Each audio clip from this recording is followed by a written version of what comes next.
Menene bambanci tsakanin Federal Road Safety da kuma VIO? Kamar yadda muka sani waɗannan hukumomi guda biyu duk aikinsu ya ta'allaka ne ga abin da ya shafi motoci akan hanya.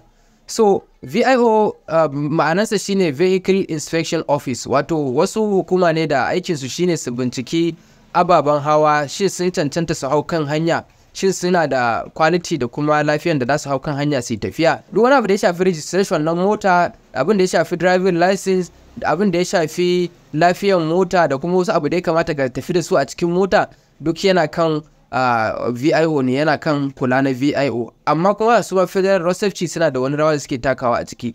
Sai dai kamar yadda na a video na baya, su Road Safety aikinsu shine kula da hatsarurruka da ake akan hanya da kuma kai taimako na gaggawa a motocin da suka samu hatsari akan hanya, da kuma suka yi arrestin duk wani direba da bai bi dokan hanya ba su kai shi kotu ko su bashi tara a take.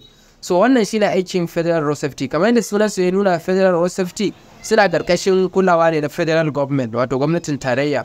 Su kuma VIO, Vehicle Inspection Office, suna karkashin suna karkashin gwamnatin jiha.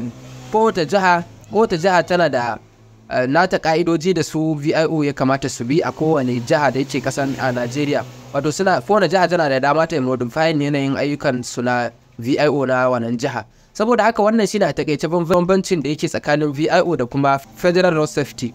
Sai dai kuma kamar yadda kuka gani, aikin su wani lokaci yakan haɗu, sukan iya haɗuwa su yi aiki tare idan in hakan ya kama.